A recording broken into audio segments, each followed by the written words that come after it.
Okay, good afternoon, ladies and gentlemen. We are going to officially start our program.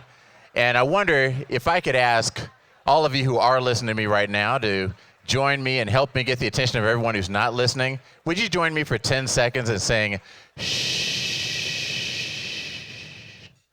Thank you so much for being here. I'm Reggie Rivers. I'm going to be your MC and auctioneer today. We have a live auction happening. And for some of you, you already may know this, but for the others, I am a former Denver Bronco. Thank you. And I emphasize former because I wasn't on the field on Sunday. I wasn't part of that. And no disrespect to all my friends from the Broncos who are here with us today. Steve Atwater, former safety with the Denver Broncos, is here with us today. His wife, Letha. Earlier, somebody asked me if they could see my Super Bowl ring.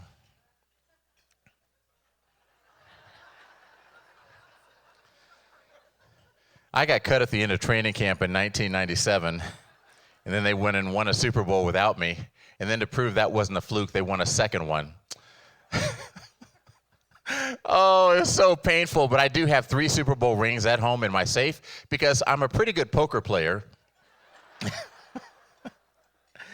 It is, somebody asked me if I went to CU. No, I did not go to CU. I see that many of you did. I know you didn't have the grades to get into Texas State where I went to school, but it seems like your life is going okay. It seems like you're doing fine going to a secondary school like that.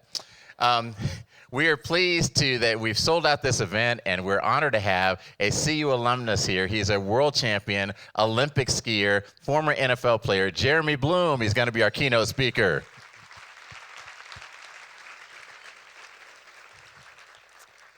This year's theme is Shredding Stigma, and as you well know, this is a vital piece of the Johnson Depression Center's mission. You're essential in our progress in normalizing the conversation about mental health and increasing the reach of life-saving training programs and transformational care for people of all ages. You know, coming from the NFL, I know all too well the challenge of stigma. And, you know, mental health is a big focus for the NFL these days. But I remember as a player, like when I was in high school and college, I was a running back, and the other team would hit me, and I would get up, and I started to understand if I showed them that they were hurting me, it emboldened them, and it made them want to come hit me more. But if I just got off the field and walked back to the huddle like nothing was ever wrong, then it discouraged them, and it made them feel like, God, this guy, I can't do anything to him. Well, that's part of the culture of football, that we never want to admit that we're hurt. I don't want to admit that I have a sprained ankle. I don't want to admit that my shoulder hurts.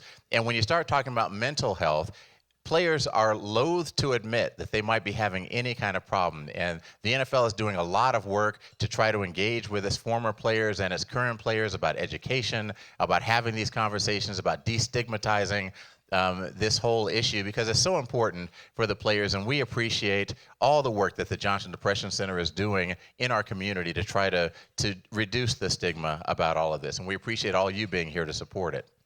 So we want to thank you for being part of today's luncheon, and especially thank those who sponsored the luncheon. We will recognize the leadership sponsors a little bit later. For now, we want to ask you to enjoy your lunch, and we're going to kick off with an exercise in gratitude. So I get to introduce Johnson Depression Center clinician Amy Lopez. Dr. Lopez is a mental health educator and a licensed clinical social worker serving children, adolescents, and adults at the center. She provides individual, family, couples, group therapy, and telehealth to children and adults who are experiencing depression, anxiety, mood difficulties, or life stressors.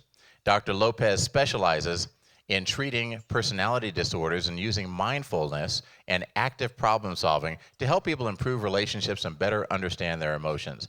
Currently, she's studying happiness because I'm... Sorry. She's using theories of positive psychology to help people build happier lives. Dr. Lopez, thank you for leading us through the 5 fingers of gratitude. Please welcome Dr. Lopez.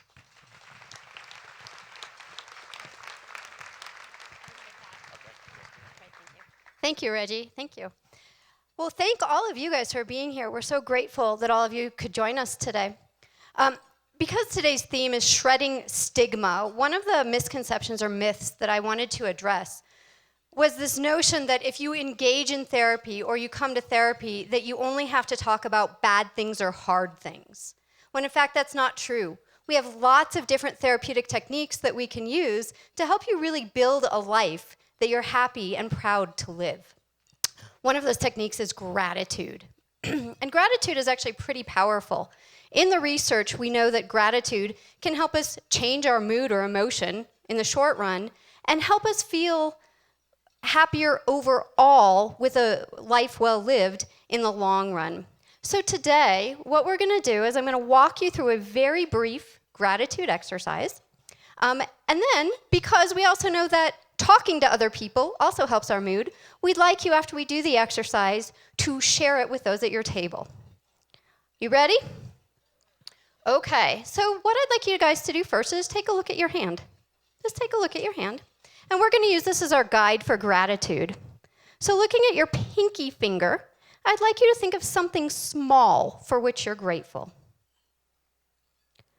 Next is our ring finger, which is significant of relationships. So for a minute, I'd like you just to think of a relationship for which you are grateful. Next is our largest finger. Our middle finger is our largest finger. So I'd like you to think of something big for which you are grateful. Next is our pointer finger. So I want you to look around the room and find something you can point at or something in your visual line of visual for which you are grateful. And then finally is our thumb.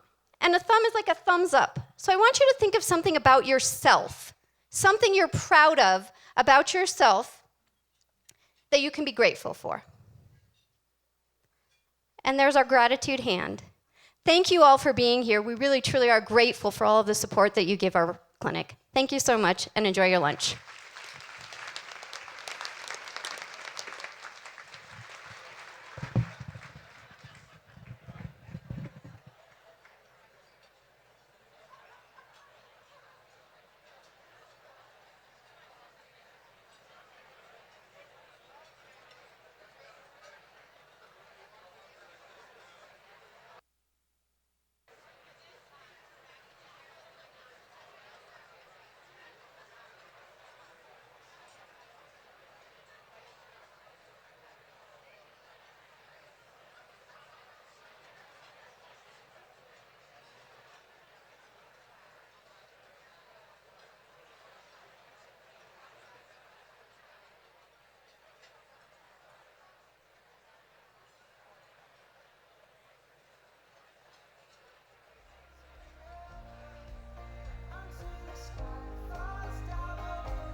Just like children sleeping, we could dream this night away.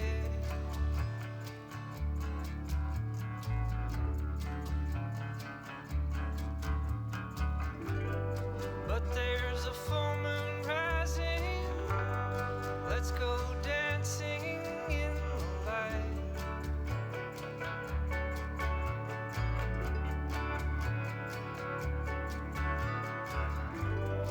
We know where the music's playing. Let's go out and feel the night.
No matter what we do,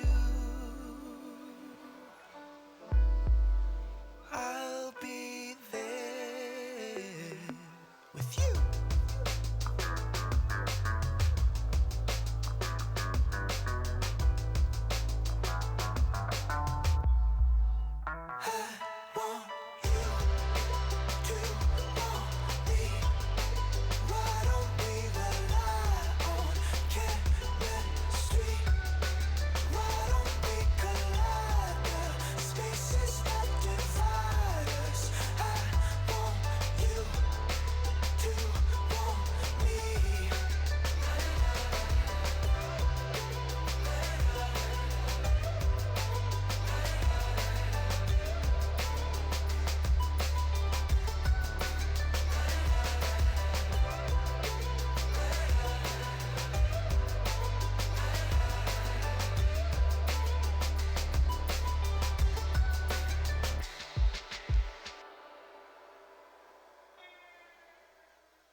Seen fortune in my lifetime, gave it all to the man instead.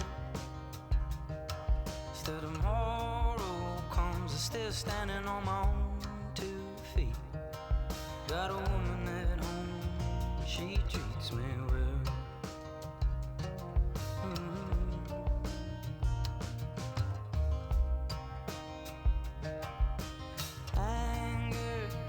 I've seen it rise from the careless word that I said.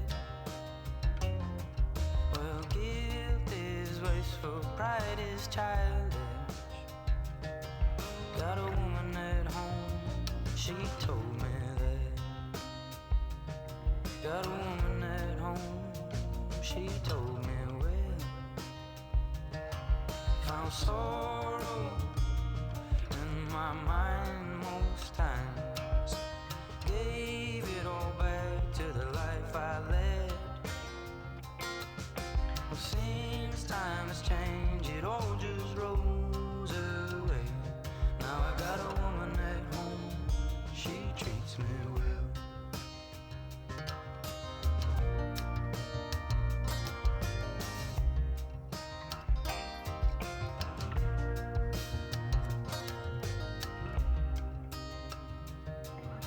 She's alright when everyone is wrong.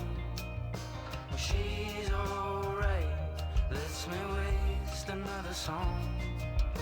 Stumble through the years, I'll make it heaven, make it hell. One day to the next, but now it serves me very well. Now I got a woman at home, she treats me well.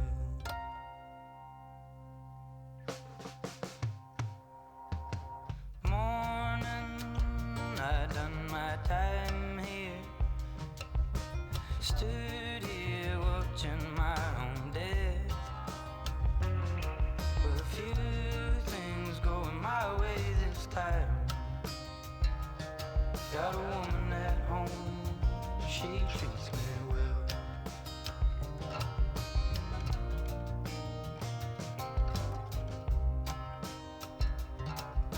Slumber, not in my lifetime.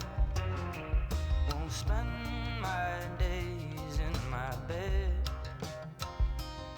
Make a whole scene, gather round, come see it my way. Now I got a woman at home, she treats me well.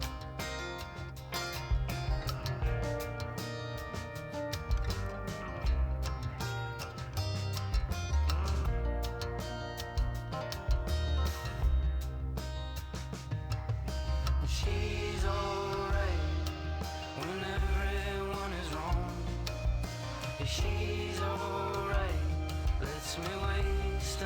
song. Stumble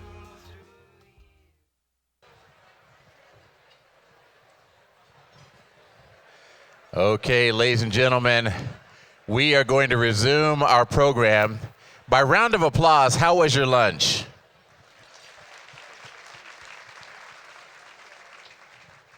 Very good. Well, we so appreciate you being here. And thank you, Dr. Lopez, for the 5 fingers of gratitude. I have written a poem about gratitude.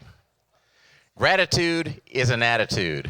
There are times when we all fall into a state of brood, when an argument with someone turns into a full-blown feud, when you try to keep your cool but your temper stewed, and eventually you came unglued. Sometimes we forget about gratitude, to be grateful for the health with which we're imbued, to be grateful for the life that is daily renewed. Gratitude is not a reaction, it's thinking shrewd. Gratitude is a filter through which life is viewed. It's recognizing the blessings that your life has accrued. So have a little gratitude. It's a fun attitude, and it'll put you in a better mood. And go Broncos.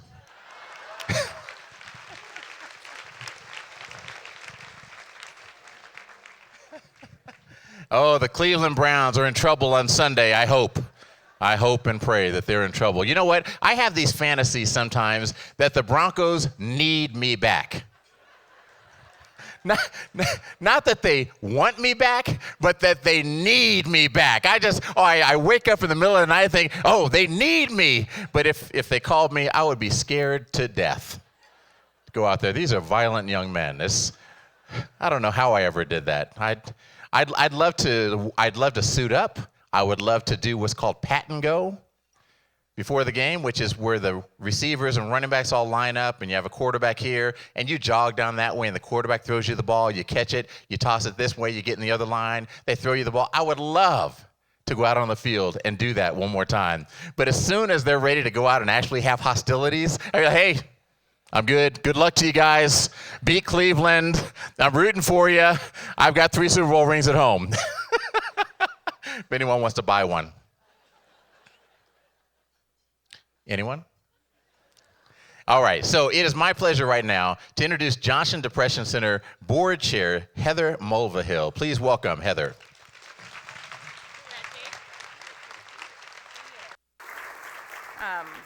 Your poem was beautiful. Thanks to everybody for being here today. I do not have enough fingers for all of the gratitude that I feel right now for everybody in this room. So I just want to thank everybody. That's a very powerful but simple exercise, and I think it's a great thing to remember. So thanks for sharing that, Amy. I want to thank our lunch committee for your help in planning and selling out this important event.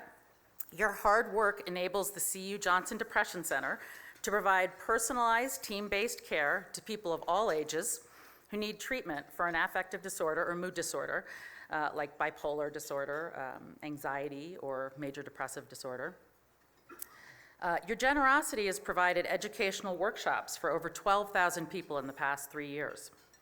I'm also so grateful to George Wiegers.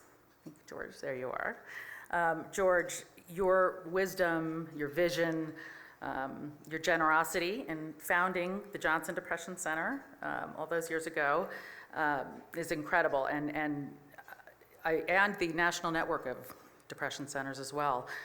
Your investment is returning hope and health to many, many people, so thank you.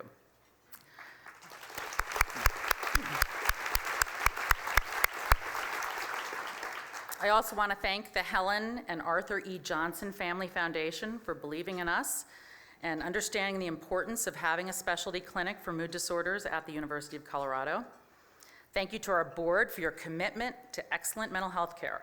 You care about the people behind the statistics. You understand that each diagnosis is nuanced and treatment must be personalized. I also want to thank the Addy family and the Aim High Foundation for funding the development of a workshop for coaches. This curriculum will provide education and training in how to support mental wellness in kids, as well as how to recognize when someone is in crisis, how to intervene, and how and where to get help. Coaches have a unique perspective and influence over their athletes, and they're in a great position to support their athletes' mental wellness as well as their physical health.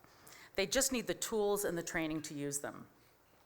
I want to also thank the CU Buffs for Life who are here today with us for the work that you're doing in mental health for athletes of CU, alum athletes of CU. This is really important, and I want to thank you for that work.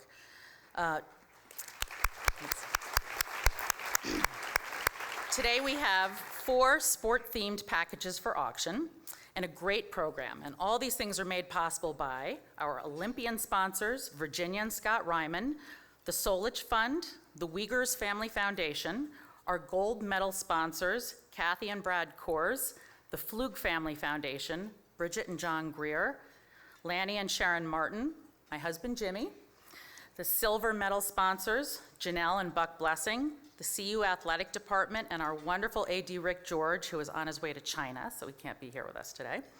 Jennifer Cunningham, the Frederick C. Hamilton Family Foundation, the Precourt Foundation, Sue and Walt Rakowicz, Ann and Kevin Reedy, George and Mary Sissel, the Anschutz Foundation, Cardin Capital Partners, Independence Capital Holdings, Lewis Bess, and Williams and Weiss PC. Thank you to all of you for making this possible. I also, a special thanks to the Denver Broncos, the Colorado Avalanche, and to the United States Olympic Committee for your support. It means a lot to all of us here. And all of you are having a direct impact on us being able to help more patients and to educate thousands of people each year. Your endorsement of our mission tells the world that you care and that you understand that when medication is necessary, it is often the combination of therapy and medication that produces the best outcome. The ability for a doctor to build a strong, ongoing therapeutic relationship with a patient decreases the likelihood of relapse and recurrence. This is not something insurance companies can handle yet. And quality treatment should not be a luxury. So it's important that we continue to build an endowment so that we can help offset these costs. Together, we are working hard to make sure that our doctors are able to provide that level of care. I want to take a moment now to reflect on what is a very significant loss for our community and for everyone at the Johnson Depression Center. Our friend, CU alum and board member Scott Schwader passed away this summer. In June, some of you may have received a letter from Scott, as he sent out every year asking for your support today. Sorry. Following are Scott's words from that letter. Colorado's suicide rate has risen to the 6th in the nation, and our state ranks near the bottom in per capita state and federal spending on mental health. There's a mental health crisis right here in our own backyard, and we need everyone's help. This is why I am so dedicated to and proud to sit on the Johnson Depression Center board and witness firsthand all of the wonderful work they do in the mental health community. They are committed to treating and destigmatizing mental health disorders. The JDC holds a very special place in my heart because of my own experience with depression. Over a decade ago, I was in the throes of dealing with this disease and felt isolated, frustrated, desperate, and had difficulty admitting to anyone what I was coping with, depression. The stigma around mental health issues is a huge part of what made getting better more difficult for me and countless others.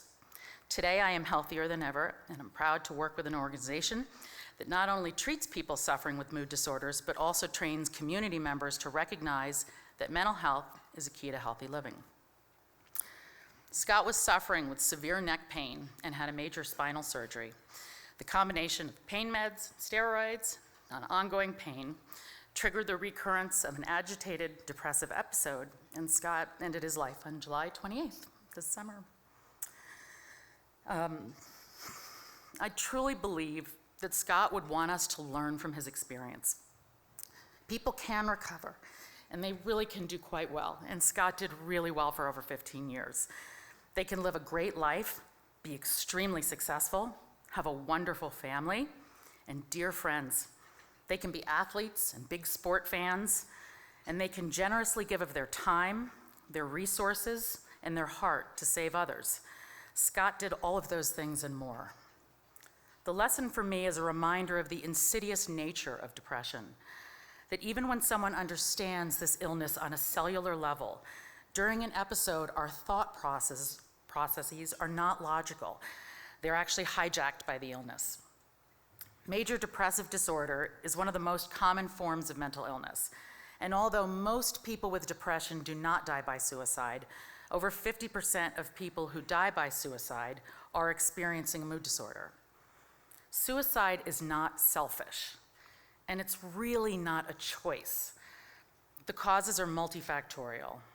What we do know is that education helps to destigmatize mental health disorders, and it increases the likelihood that people will seek help sooner. Education gives us tools to recognize and help, much in the way CPR helps all of us intervene when somebody's having a heart attack. We know that access to good mental health care and early intervention means improved outcomes. Scott's family and friends would like to announce today the establishment of the Scott Schwader Assistance Fund for Children and Adolescents. This fund will help kids who need the expertise of a specialist in mood disorders to access care at the Johnson Depression Center. An event is being planned for sometime in the beginning of 2020, and we'll let everybody know about that when that happens. This Sunday, November 3rd, Anushka Paschal of Bloom in Cherry Creek is hosting a day of yoga and shopping in support of the Scott Schwader Assistance Fund. There's some flyers on your table about that. Thank you, Anushka, for all of your support and for these beautiful flowers on our table today. I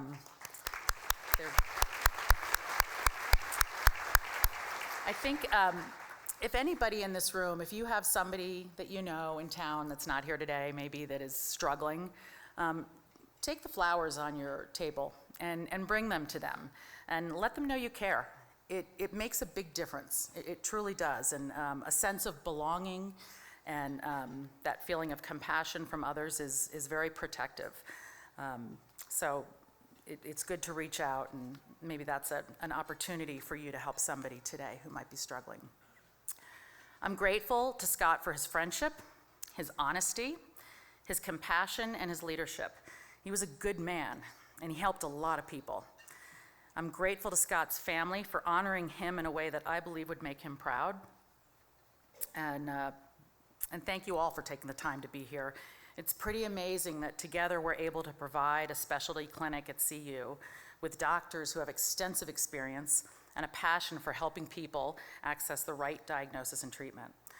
While one clinic can't reach everyone, we are part of a national network that, like the Cancer Centers of Excellence, will change the way mental health care is perceived and delivered. Kristen Woodburn, I really don't know what we would do without your incredible creative genius. This is so cool. It looks beautiful here today. Thank you. I'd like to thank Lindsay Beeging, our new philanthropic advisor, who started this summer and really hit the ground running. Melissa Staten, our program coordinator and brand new mom, thanks for all of your hard work. Thanks to the Anschutz Medical Campus Chancellor, Don Elliman, who has made mental health a priority at CU. When you walk into the Depression Center, you're greeted by two warm, helpful women, Lydia and Alana, and we're so grateful to them. And to our amazing Azure, the world's biggest Broncos fan, our patient care coordinator, you are so important to all of us.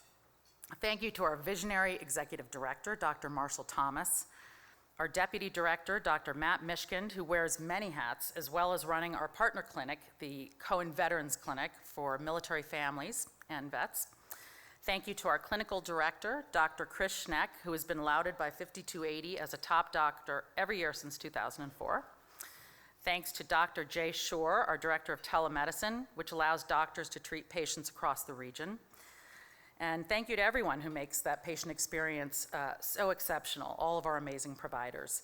Thanks to Mike Jones, Brittany Pittman, and a big thanks to Alex Yannicone, Director of Education and Community Programs. Which reminds me, we have on your tables, I believe there's a flyer for an event on Tuesday, this coming Tuesday, November 5th, at Denver Country Club. It's a free event, and Dr. Amy Sullivan is going to be talking about understanding moods in teens and children. And I wish I could time travel and go back and take that workshop, but it's too late for me. So anyway, they're going to start playing that music you hear at the Oscars, so I'm going to let Reggie take over, and just thanks to everybody. Appreciate you.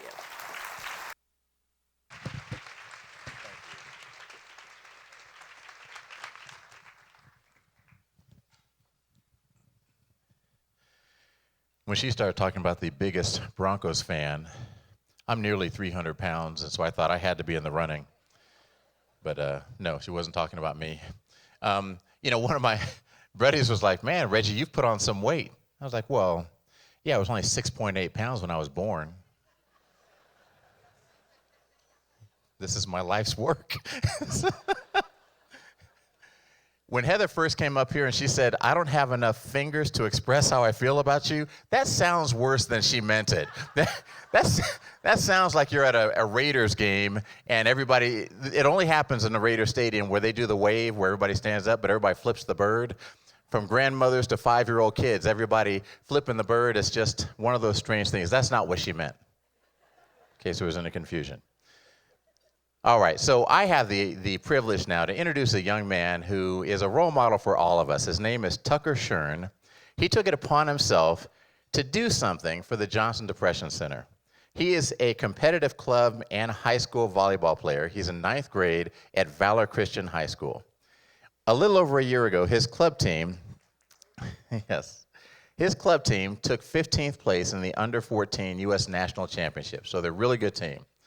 Less than 2 months later, one of Tucker's team captains died by suicide. So when Tucker was in 8th grade, his class project at Aspen Academy was a Shark Tank-style business plan for their capstone project. Tucker chose to develop a plan for fundraising for depression awareness and suicide prevention. He told his parents, I don't care about selling things, I care about people. Tucker heard about the Johnson Depression Center at a suicide prevention training that Alex Yannicone, the Director of Community and Education Programs, had given at his school in the wake of his teammate's suicide. Tucker wanted to help his peers who were struggling, as well as to connect his capstone fundraising to athletics. So he created Team Up Athletes and chose to dedicate all the money raised to the center's work on teen depression and suicide prevention. So he was in 8th grade when he started this. He's a 9th grader now. You would think that a project like that would have raised a couple of $100, maybe $500, maybe $800. So far to date, Team Up Athletes has raised $3,305 for the Johnson Depression Center's community programs.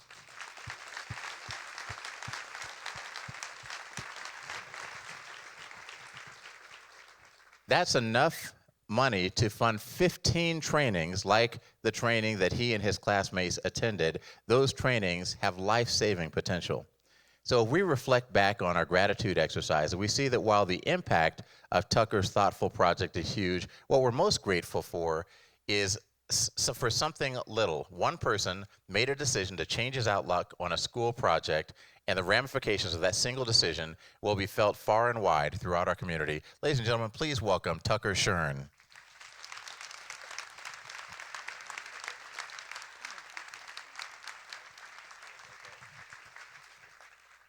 So Tucker, I just want to say a couple of things. One, we are grateful to you for your efforts in this area. We are proud of you to be such a young person, to take on a project like this and to share it with your classmates and to really get people energized around it and get the momentum built around that. That's not an easy thing to do.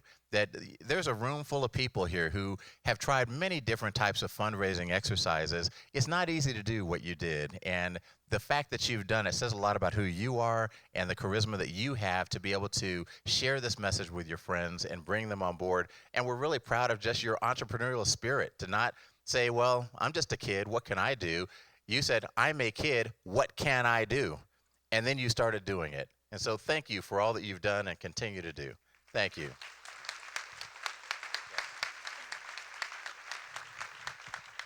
We have this plaque that we'd like to present to you. This volleyball signed by all the CU volleyball players. Don't drop that, Tucker. This is your first test. Hey, thank you. Did you want to say anything? No. Okay. All right. I won't put you on the spot. Thank you very much.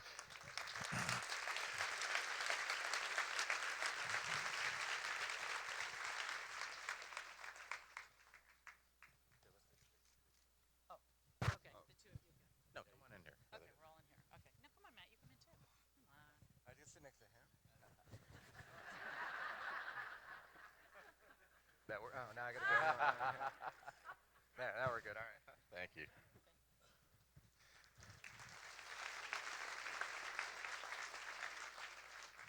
I tell you what, okay, if you are feeling the need to think about gratitude in the moment, I'll tell you something you can be grateful for.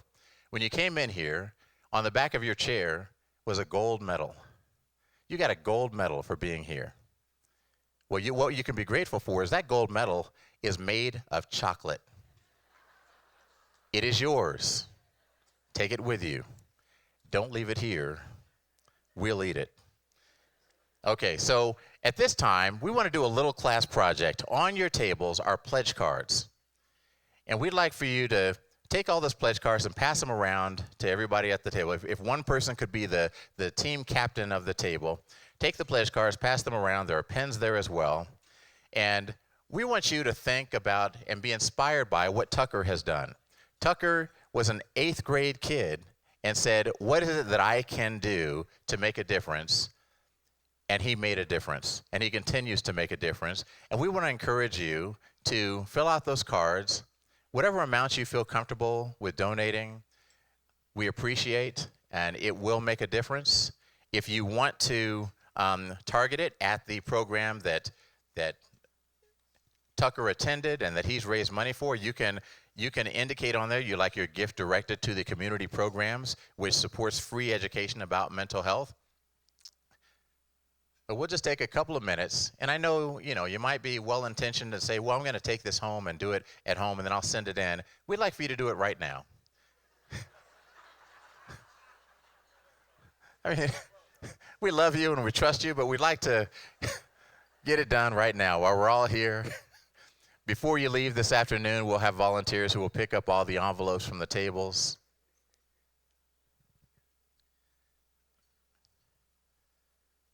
We're going to give you just a moment to finish this up.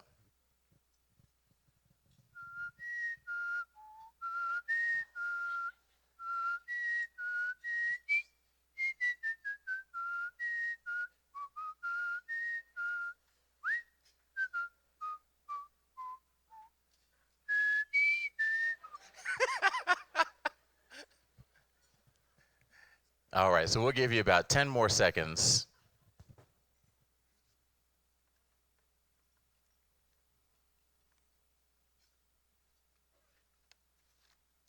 And when you're done, if you'll put them, I think there's one big envelope on your table. If you would put your envelope into the big envelope and pass that around, let everyone put it in there, that would be great.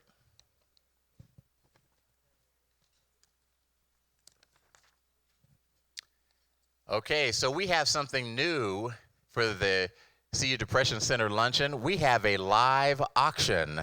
These are all sports-related items, and we're going to do that right now. Could we get the house lights turned up just a little bit, please?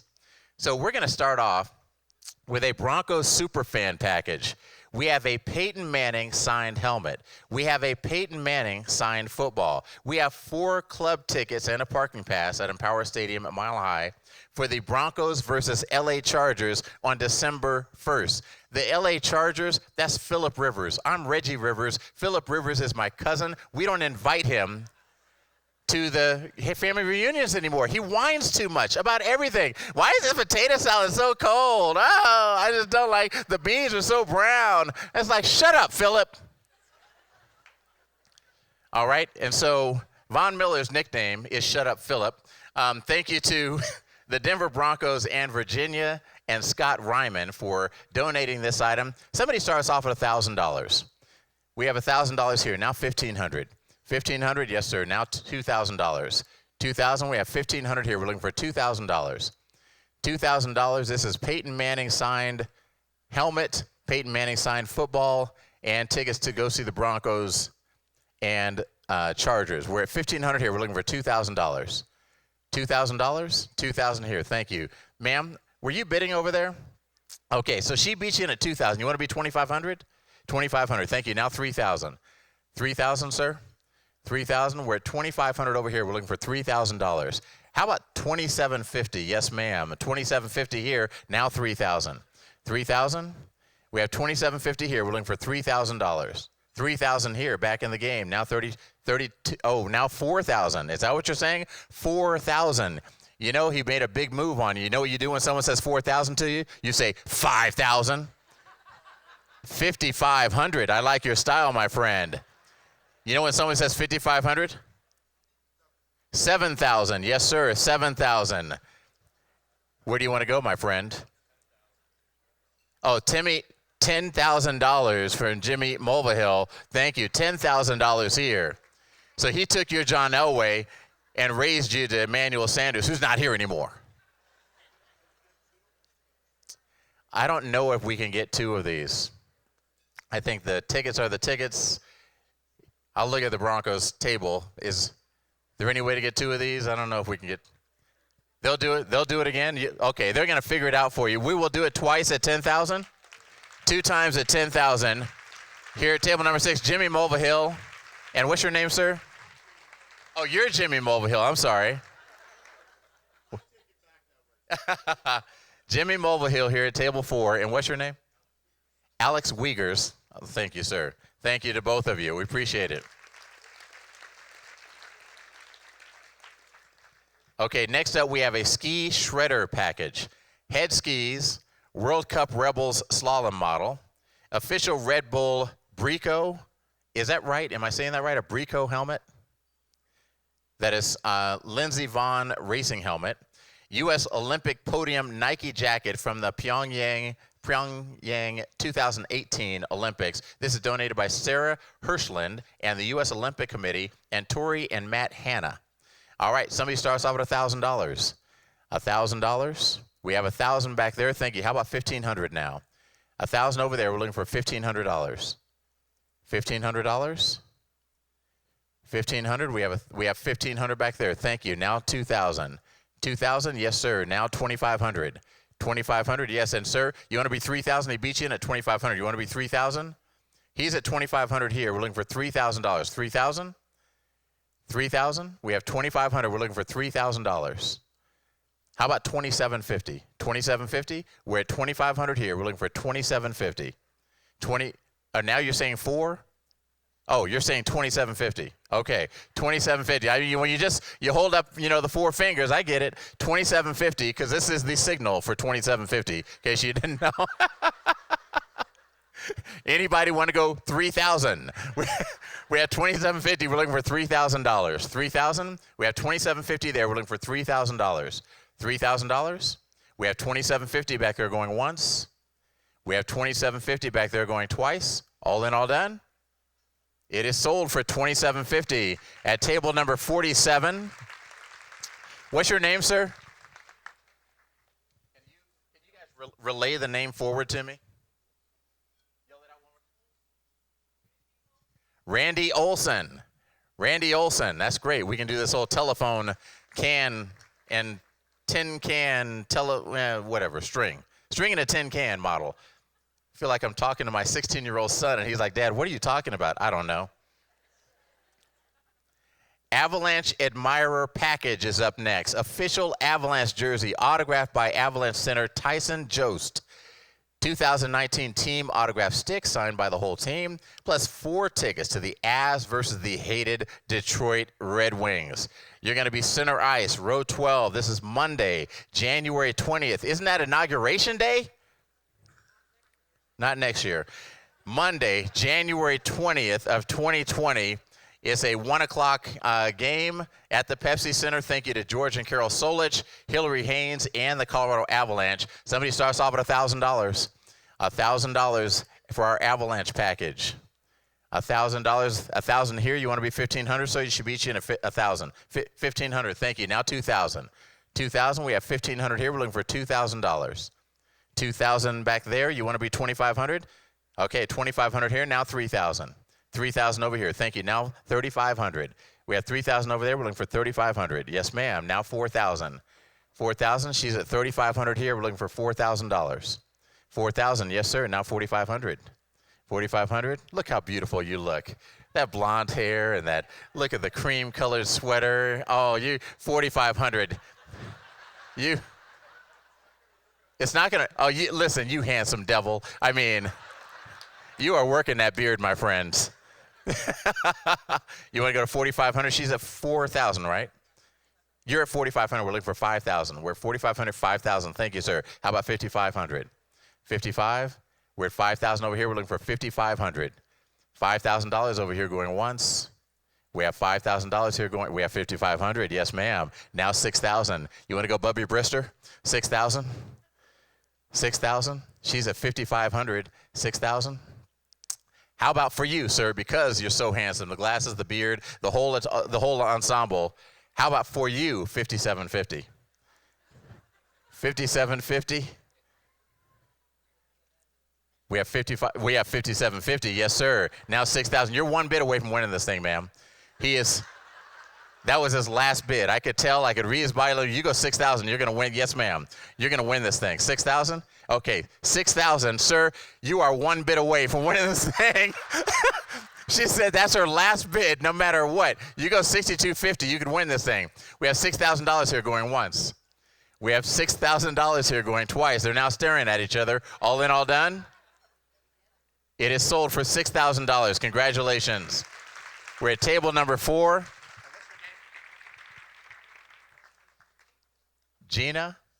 Sheila Olson Walker.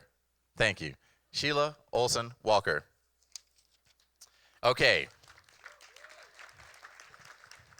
Next up, we have a package in honor of our keynote speaker, a CU football helmet signed by Jeremy Bloom. A 1-year membership to the Lola and Rob Salazar Wellness Center at CU Denver. Is not that you need this wellness package. I feel like it's rude sometimes. Hey, I'm going to give you a gym membership. If you're going to buy it for yourself. Don't buy it as a gift for your spouse. 14 pieces of Under Armour gear for the family and a hat signed by Under Armour athlete Jordan Spieth. This is donated by Amber Long, CU Denver, CU Athletics, Under Armour, and Jeremy Bloom. Thank you all for your generosity. Somebody starts off with $1,000. $1,000. Sir, are you just stretching or are you bidding? $1,000.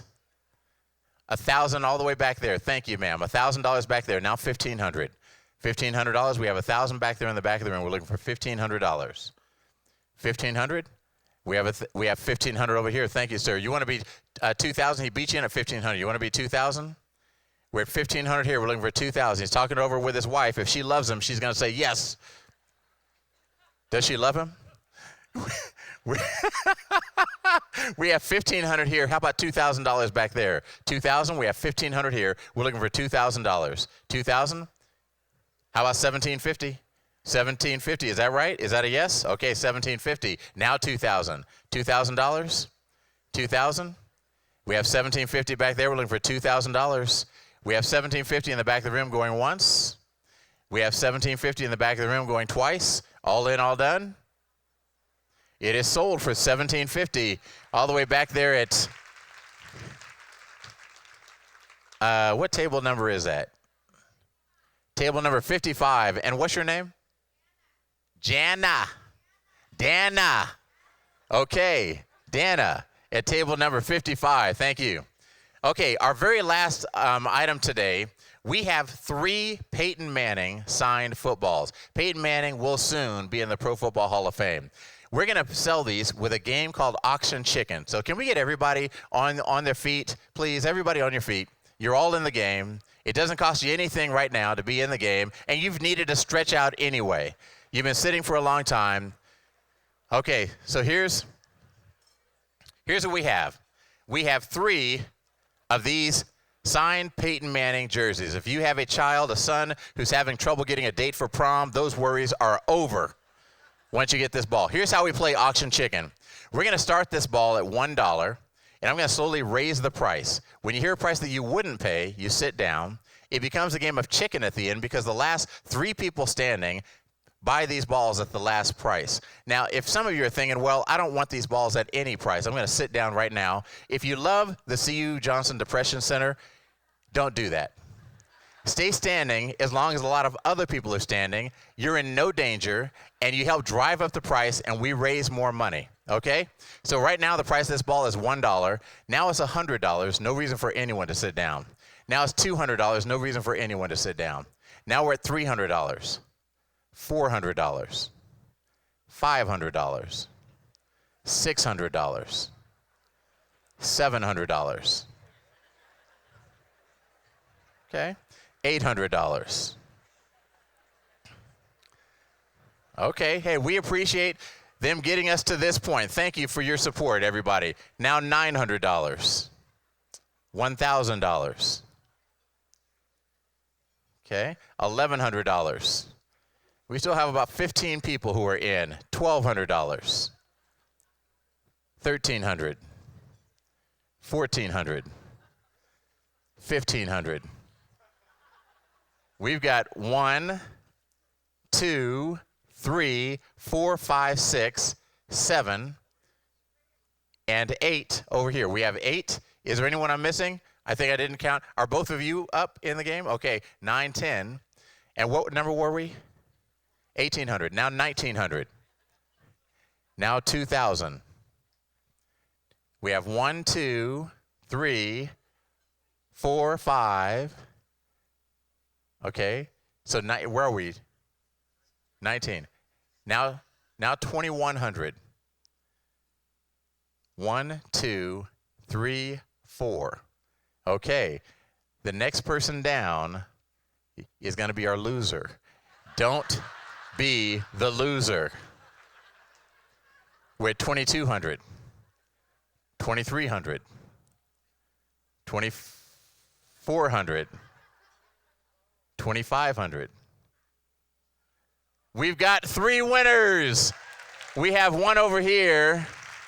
Yeah, that young lady who's standing up there. We have, young lady, you want to come and grab this? Yes, you. Yes, ma'am.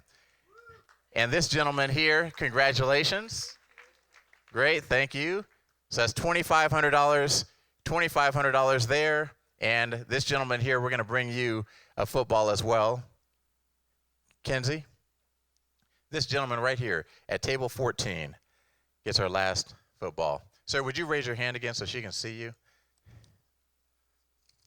Thank you all for your generosity in our live auction. Thank you.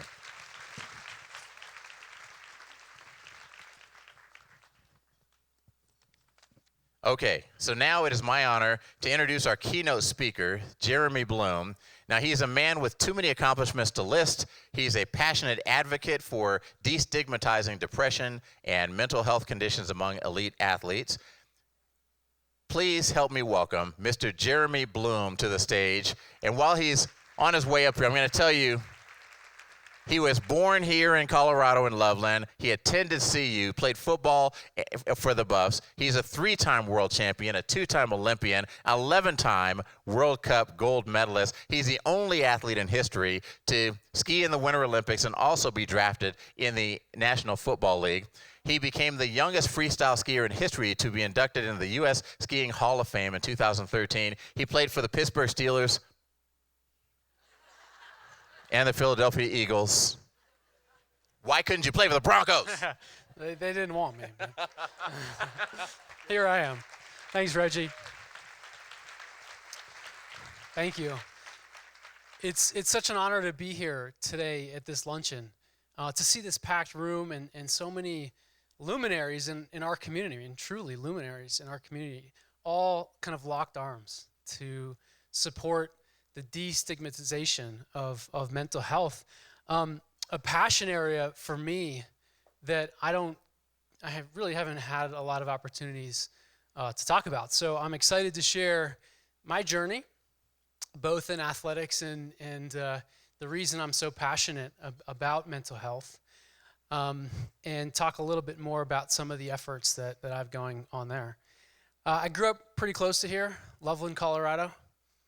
Any northern Colorado people here? Couple? All right. Any Buffs here? Yeah. Growing up in Loveland, Colorado, my dad was just the biggest Olympic fan.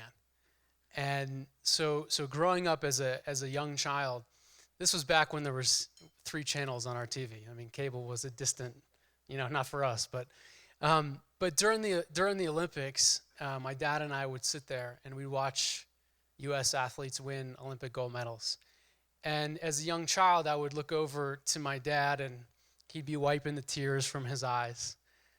He was so moved by the Olympics, so inspired by the Olympics, so inspired by athletes who would stand on top of that podium and hear the national anthem and see the flag, being raised. And it was really because of my relationship with my dad that I wanted to be an Olympian.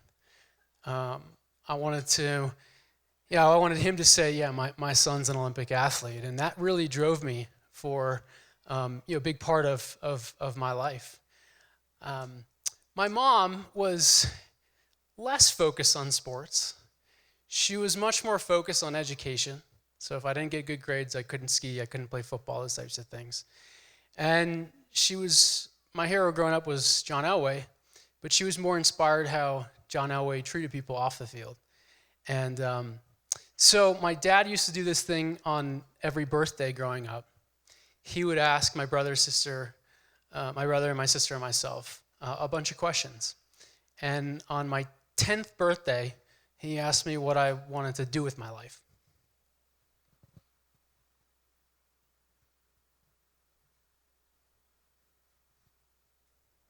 If we could get volume.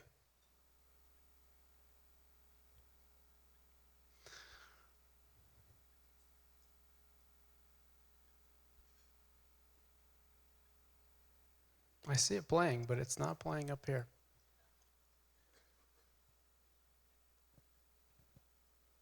To the AV gods. If you could cue slide number 2.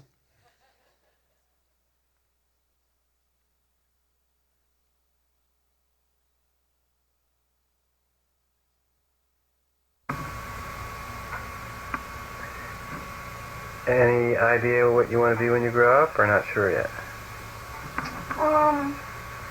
I want to try to go to the Olympics and win a gold medal in skiing. But I have to get my college degree first, and I have to major in something. So there's a backup plan. If I don't do anything in the Olympics, I can go to that plan. Good. So, I think I scored okay on the whole mom-dad card on that one. On my 11th birthday, I said I wanted to be drafted in the NFL and I wanted to be John Elway. But when I played defense, I wanted to be Steve Atwater, and I hear he's here tonight. Is that true or today? Man, you inspired me in so many ways. You have no idea. I played offense and defense, in Little League football. But man, I wanted to be Steve Atwater too. Remember that hit on Christian Okoye? Woo! Man, that was a good one. Yes! Sorry, you're bringing me back. But so I really knew at a really young age that I wanted to ski in the Olympics and I wanted to play in the NFL. And both of my parents have a healthy disregard for the impossible. And they said, you know what, you can do that if you put your mind to it and you attack your dreams. And that's really what stood out to me. Is like, I gotta attack my dream. I can't just dream about it. I gotta go get it. I gotta go attack it. I gotta work harder than anybody else. I can't just dream about this. And I became an Olympian in 2002. I was 19 years old. It was in Salt Lake City, which was really cool to compete in the Olympics in the United States. It was like this out-of-body experience walking in opening ceremonies and putting that American flag on my chest and looking at my dad in the eye when I made the Olympic team. And living that experience was absolutely incredible. And that was February of 2002. In March that same year, about a month later, I joined the University of Colorado football team and accepted a full-ride scholarship to play football for the Buffs, which was always a huge dream of mine. I mean, growing up, in the 90s, we were pretty good, weren't we? I mean, national championship good. So I always dreamed about playing at Folsom Field, and some of my best memories in life were spent in Boulder. First time I touched the football as a freshman against Colorado State at Mile High Stadium. Punt return, it was in the third quarter. I was not supposed to play. I was third team punt returner. So I'm sitting on the bench. I got great tickets for the game. I was enjoying the view. And Coach Barnett starts yelling my name, and I'm like, what does he want? And I go up to Coach, I'm like, yeah. It's like, I want you to go return this punt. And I'm like, oh yeah, no problem, coach. I go grab my helmet, I'm running out on the field, I'm looking around, 80,000 people. I never returned punts in high school, let alone college. So I remember looking around just being like, holy shit, man, just catch the ball, just catch the ball. And it was a great punt. 10 guys in front of me did an amazing job, and I took it 75 yards for a touchdown. And I remember looking around like, whoa, this is crazy. This is really crazy. But it was an amazing time. I got to play my freshman and sophomore year, and then the whole NCAA thing happened with name, image, and likeness, which is in the news again now, but the NCAA didn't allow me to play my junior and senior year because of endorsements that I needed to fund a skiing career. But as I was heading into my second Olympics in Torino, Italy, I was really enjoying kind of this dual sports career. Meet Jeremy Bloom, college football star and world champion freestyle skier. Next February, this winter warrior brings a gridiron mentality to the Olympic slopes. Jeremy twists around moguls like they were 300 pounds of angry linebacker on a ski run to daylight for the ultimate goal, Olympic immortality. The Olympics coming February to the networks of NBC. Jeremy Bloom, one tough hombre. Yeah. It's cold out there in the winter, That was a fun commercial to shoot. And my second Olympics in Torino was on February 15th. It was an amazing experience in Torino, experiencing the Olympics here in the United States, and then, going to Italy, which was literally like their culture was completely different. It's like, oh, the venue's not finished. We'll finish it tomorrow. I'm like, the event's tomorrow. Like, they were so lackadaisical in Italy. So February 15th, I competed, and then February 16th, the next day, I left Torino, and I went to Indianapolis for the 2006 NFL Combine. And that was the first time I got to meet 32 NFL teams and run a 40 and, do all these things. And my time was not great because I just got out of ski boots. I ran a 4.4 seconds in the 40, and that's 2/10 slower than I normally run, but I was a bit disappointed, but it was a pretty cool week, like the Olympics on a Monday and then, the NFL Combine on a Friday or whatever. And about 1 month after the NFL Combine, NFL Films was documenting my journey from the Olympics to the NFL, and they captured this moment on draft day when I got a phone call from the Philadelphia Eagles. It's the Eagles. How you doing, man? Good, man. How are you? Hey, Tanner. Yeah. Hey, our general manager'd like to talk to you, all right? Okay. Okay? Hang on. Hey, Jeremy, how you doing? Doing real well. How are you? All right, doing good. Hey, you want to be an Eagle? You know I do. All right, man. You come here, get some big return for us and play a little receiver? Oh, I'd love to, man. All right, well, hey, we're going to take you right here. Oh, man. Thank you so much. All right, man. We look forward to it. Hey, Coach Reed wants to talk to you. All right. Okay. How you doing? Hey, Coach Reed. How are you? Thank you so much for the opportunity. Yeah, no, absolutely, man. You did a nice job for us, man. I can't wait. Family excited? I'm so excited. Good. Thank you so much. All right, man. I'm going to pass the phone on here to Jason Light. Okay. Can you believe this? Oh, man. Go to your hometown, pal. I cannot believe it. Oh, my God. Wow. Congratulations. Thank you I'm so so much. happy for you. Oh my Thank God. you. I'm so happy for you. You gonna come to Philly? All the time. I was really hoping to go to Denver Broncos game. Screw that. Oh, man. Isn't that weird? I can't believe it. My dad grew up in Philly. I cannot believe it. The Eagles. Oh my God.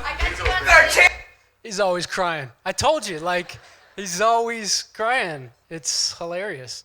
I had so many kind of pinch me moments in the NFL. Sharing a locker room with guys like Donovan McNabb and Brian Dawkins and Brian Westbrook, and then having an opportunity to go to the Steelers and learn from head coach Mike Tomlin and Hines Ward and Troy Polamalu. I mean, living out this childhood dream. I'm not the biggest guy you've ever seen. Nobody looked at me and like, yep, NFL is your path. Nobody. And no, I wasn't a kicker for those that didn't follow my career. So don't ask. But nothing against kickers, I just wasn't that. But it was, it was just an amazing experience to live inside the NFL for 3 seasons and learn from those guys. I retired from professional athletics in 2010, and I traded for a different dual career. I started a software company, an enterprise software company of all things, in 2010, and I started a nonprofit shortly thereafter. Being a CEO founder is really hard. I'm sure there's a lot in the room today. It's similar challenges that you experience as an athlete, trying to climb the ranks of going to the Olympics or making it in the NFL. But I learned a great deal from navigating these challenges and barriers in my athletic career. It's been a full educational process over the past 9 years to build a company. And we've gone through every twist and turn. Looked like we were going to have to padlock the doors in year 3 because we were so close to being out of money. It's been just this amazing journey. But today, this is our headquarters, downtown Phoenix. We have about 300 people worldwide in the company, and the company is doing great because of a lot of really great people. And Wish of a Lifetime is the nonprofit that I started. My grandfather was my first ski instructor, and because I'm the youngest of 3. And my mom didn't let us eat any junk food in the household, but my grandfather was the total opposite. So he developed this ingenious way to teach me how to ski. He would fill his pockets full of little miniature-sized candy bars. And we'd get off the bunny slopes, and he'd throw them as far as he could down the hill. And he said, if you're good enough to ski down and find that, you can eat it. I learned skiing really fast. I was eating candy bars with my grandfather. Through my travels on the U.S. ski team, I got to experience lots of different cultures. When I was 16 years old, I left the United States for the first time, and I went to Asia. I went to Tokyo, Japan. We had a World Cup there. It was one of my first World Cups. And I was on a big crowded bus, and I watched an 80 or 90-year-old woman start walking onto the bus. And I was towards the back, and I watched everybody get out of their seat and then make sure she had a seat, and then they bowed to her. And I was just, whoa, what was that? I had never seen anything like that. I'd never experienced anything like that. And I immediately thought of my grandparents, my grandmother, my grandfather, and how amazing it would be if they lived in a world where they had that level of respect. And that was really the reason I wanted to start Wish of a Lifetime. At Wish of a Lifetime, we grant lifelong wishes to 80, 90, and 100-year-old people. We're now an 11-year-old organization. We're granting over 1 wish per day in the U.S. and in Canada. And we get to meet just the most amazing, remarkable people. And I'm so grateful to meet World War II veterans and people who paved our roads, people who gave us life, people who fought for our freedom on the beaches of Normandy and the boats of Pearl Harbor. And their stories are humbling. And it's been an incredible journey with Wish of a Lifetime. So my path to mental health, personal story that I think we probably all have a story like this that probably brought us here today. I have one that stands out above the rest, and there have been a few of them. I grew up skiing with a guy named Jarrett Peterson. And Jarrett and I were, coming up the ranks at the same time. We were all both dreaming about becoming Olympians. And Jarrett won an Olympic silver medal in 2010. And about 2 years before he won that Olympic silver medal, we're at Lake Placid, New York, for a World Cup. We're staying at the Olympic Training Center, and I get a knock on my door late at night. And it's Jarrett. We called him Speedy. That's his nickname. And I opened the door, and I was completely unprepared for this moment. But Speedy was distraught, and I had never seen him like this before. And I didn't know what was going on, but all I knew that he came to me to talk. So he came in, and he sat down, and he poured his heart out. And, he told me he was battling serious depression. He didn't want to live. And he wasn't jumping well, and all these things. and I was unequipped. I did not know what to say. I had absolutely no idea what to say. I come from a world where if you're hurt, you put duct tape on it. You get up and you keep going. And you certainly don't show any mental weakness to coaches, right? Because if you want to make the Olympic team, you better be physically strong and you better be emotionally strong. Or if you want to see the playing field on football, you better not show any weakness. So I was operating under a bit of that mentality, but I listened. I did not know how to handle it, and I thought he would be fine the next day. I really did. I thought he was just going through a tough day, tough practice, whatever, and he would be fine. Well, about 1 year after he won an Olympic silver medal, this happened. 911, what's the address of your emergency? I'm at the parking lot to stop a Lamb. Okay, you're breaking up. You're where? I'm at the parking lot at the top of the Lamb Canyon. Okay, what's going on there? I'm ready to stole my car. Somebody stole your car? I'm ready to stole myself. And I want the police to come get the money. Speedy took his life that day. When I got the phone call, you can imagine the guilt. A lot of us have felt that guilt. A lot of us have been there. I was there. I'm still there. It's not easy to deal with, but I wanted to learn. I wanted to educate myself. And that's why I'm so humbled to be here today, because of the work that all of you are doing to better equip people like me to be better in those moments. When Speedy needed me the most, I wasn't there.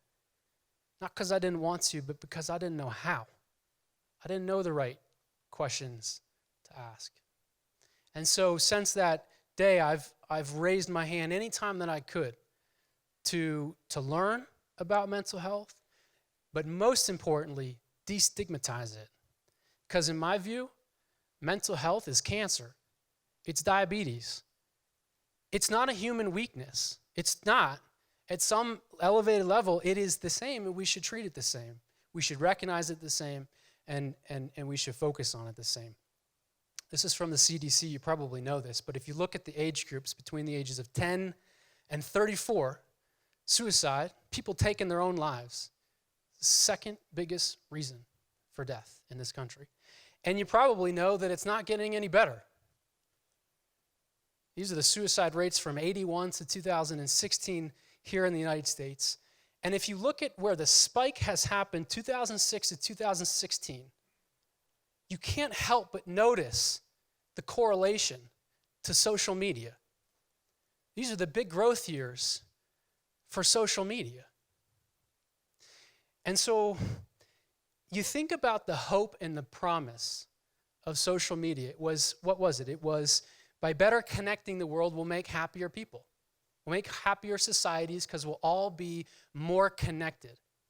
And there's probably some levels of truth to that. But the unintended consequence, especially for young kids, is that now everybody's got a measuring stick of how their life matches up to everybody else. We all sign on to these platforms, Instagram and Facebook and all these platforms. And what do? What's the inner dialogue? Wow, that person looks really happy. Wow, they're on a trip. Why don't I take more trips? Wow, that person just got married. Why am I single? Wow, that person just had a baby. Why am I having a hard time? And it creates this measuring stick where we all measure each other. But there's one huge, huge problem here. Social media isn't our real lives. It's the highlight reel. It's the manicured moments where we want the world to know we're doing great. We don't run to Facebook or Instagram to post when we're upset, when we just got fired from our job. Those are the real moments. Those are the human moments that are completely lost upon the world today. And I feel bad for really young kids who are now in this world where it's like, I have the least amount of followers in my 7th grade class. I must not be good enough. And I don't know the solution here, but I know that it's part of the problem, and I recognize it's only one part of the problem, just like concussions is only one part of the problem with CTE. It is a soup, and there's lots of ingredients here. But social media certainly has impacted it. So back to the Weight of Gold. Brett Radkin, who's an Emmy Award producer, reached out to me because he was doing a story on Steve Holcomb, Olympic gold medalist bobsledder who took his life 3 days before he had interviewed him, and said, hey, do you want to do a documentary? I said, absolutely.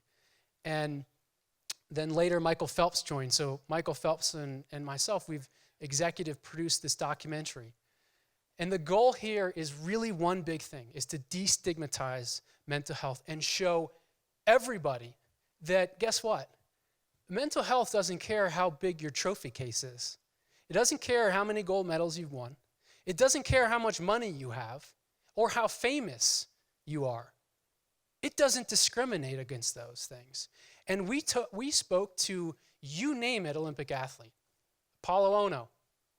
Would you think that Apollo Ono considered suicide?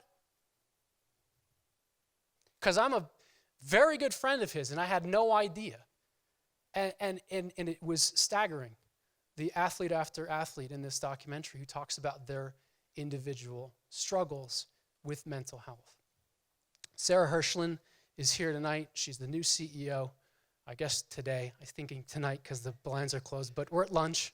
But it's great to have you here. Sarah, her leadership at the USOPC, United States Olympic and Paralympic Committee, she's ushering in a new chapter, a new generation of better supporting athletes. And we're seeing it all over the place. The NFL's doing it.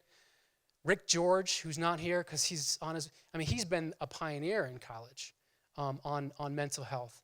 And thanks to all of you. And in closing, I just wanted to share a slide because I love it. You could put happiness here, you could put success here, you could put whatever. But, we live in this world, especially because of social media, where everything looks like it's up and to the right. And everybody's just happy and getting happier. But that hasn't been my experience in life. It's been ups, downs, twists, turns. And the more we can disassociate ourselves with the inevitable moments of setbacks and failures in our life, I think the happier that we will be. But I'm super optimistic because of all of you. Thank you to the Johnson Depression Center. Thank you to CU. Thank you to Don. Thank you to Bruce. Thank you to George. Thank you to staff, to the board, putting this on. Thanks to all you guys. Sold this event out with what, like the first week? Because this is important. And I'm super optimistic because there's a lot of really smart, creative, and passionate people here. And together, we will figure this thing out. We will find a solution. We'll make the world a better place, and we will destigmatize mental health. Thank you so much. Appreciate it.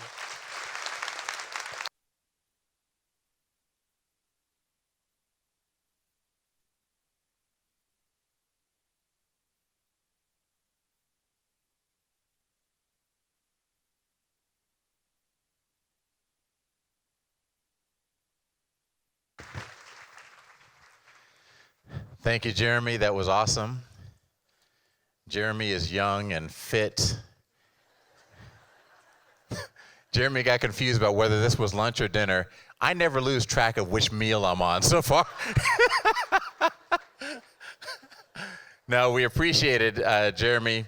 I think one of the lessons we can take from that, and the lesson of how his grandfather taught him how to ski by throwing the chocolates down the hill, is that you want to train Olympic skiers, you train them like they're dogs. I want to remind you that each of you has a gold medal that is made of chocolate.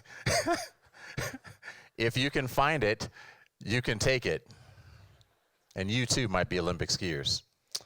All right, so we want to thank Jeremy. We thank each of you for joining us today. We're grateful for your support of the Helen and Arthur E. Johnson Depression Center, keeping it strong and thriving. We thank all of our sponsors, table hosts.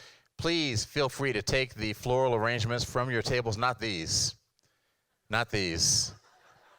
Take the floral arrangements that are on your tables, and we want to thank Bloom by Anuska for the beautiful floral creations sent here today. Please enjoy the rest of your afternoon. Thank you.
Should've known